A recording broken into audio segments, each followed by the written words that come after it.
After cleverly deceiving the receptionist, Kisaragi and Loki successfully make their way into the dungeon. Kisaragi, brimming with motivation and a serious demeanor, embarked on his first solo dungeon hunt. The dungeon they entered, known as Goblin's Den F1, was a labyrinthine cave filled with unknown dangers. Loki turned to Kisaragi and inquired about his plans and aspirations.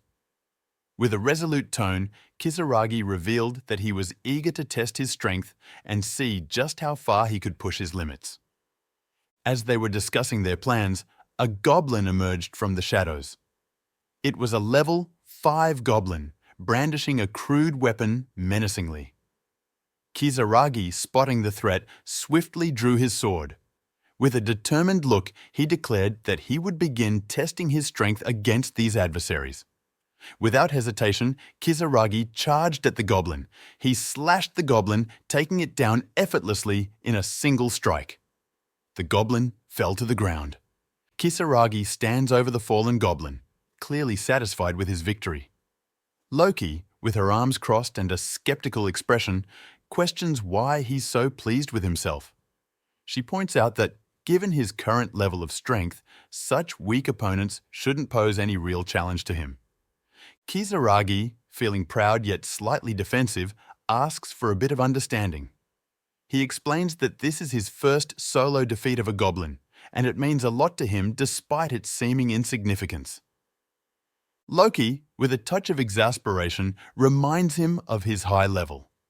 She emphasizes that with his strength, defeating goblins should be easy, and suggests that he seek out more formidable foes to truly measure his capabilities. As Kisaragi picked up the Mana Stone, he fell into deep thought. He reflected on how his level had advanced so significantly due to Loki granting him a large amount of mana particles. This boost allowed him to easily defeat goblins that he previously couldn't handle on his own, making the once challenging fights almost effortless. Kisaragi thanked Loki for giving him strength and supporting him. He appreciated her help in making him stronger. Loki, feeling proud and cheerful, replied that it was an easy thing for her to do. Loki, with a confident and eager expression, asked Tsukasa what their next move would be, showing her readiness for the next challenge. He declared their goal to reach the boss room and was prepared for the challenges ahead. Tsukasa and Loki continued their descent from floor 1 to floor 5 of the dungeon. Tsukasa led the way and moved deeper. Loki expressed her boredom, finding the journey unexciting. She remarked, "This place is as boring as it gets," while lying on the stairs. Tsukasa, with a slight smile, asked, "Were you expecting something different?" Loki poked Tsukasa and said, "Obviously, I expected something more exciting." She revealed her desire for a thrilling battle to get her blood rushing.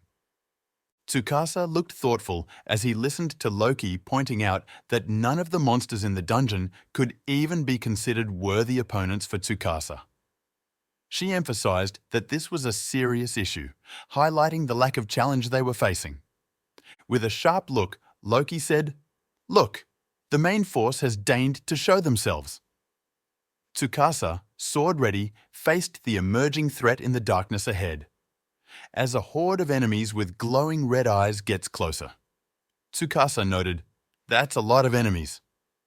He then wondered aloud, "Does that mean the boss room is nearby?" Tsukasa leaped towards the enemies and unleashed a powerful attack, striking one down with a fierce blow. Tsukasa declared, "The first move takes the win." Demonstrating his swift and decisive combat skills, he charged at the rest, taking them down with ease. He thought about how he had initially worried about fighting them, but now found it surprisingly effortless. As a swarm of enemies charged at him, Tsukasa thought, "What a hassle!" He gripped his sword tightly, lightning crackling around it, preparing for a powerful attack. Loki, alarmed by the overwhelming force Tsukasa was about to unleash, shouted, "Stop, Tsukasa!" trying to prevent him from using excessive power. Tsukasa unleashed his powerful attack, Vanguard, which obliterated the enemies and left a deep mark on the ground.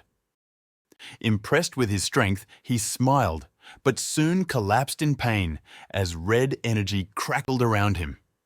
Loki, frustrated, reminded him that using divine techniques with his human body had consequences, and Tsukasa wondered why this hadn't happened before. Loki reminded Tsukasa that he was using heavenly authority the last time, which allowed him to use Fenrir's skill without consequences. Without it, he can't use divine techniques without harming his human body.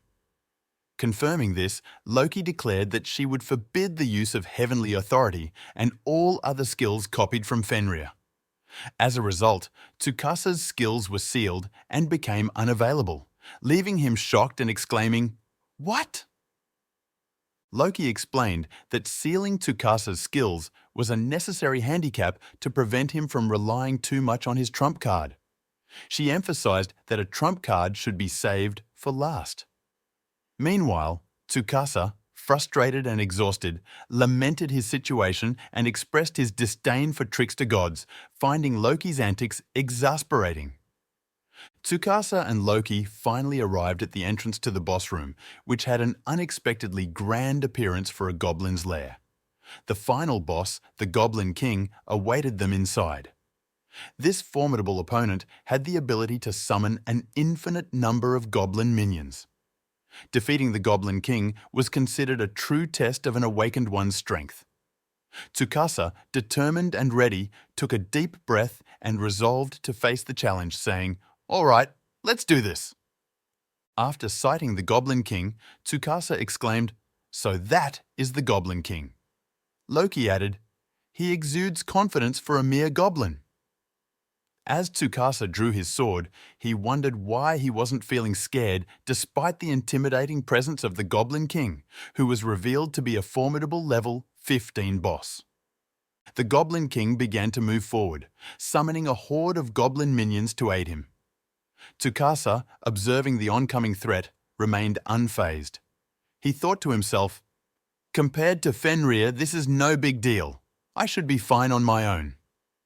As he prepared to face the challenge, a voice encouraged the Goblin King to stoke the flames of anger and outrage, urging him to draw on his inner strength. The Goblin King and his minions entered a berserk state, their power and ferocity dramatically increasing. A notification popped up explaining that the Goblin King and the goblins had entered this berserk state, making them even more dangerous.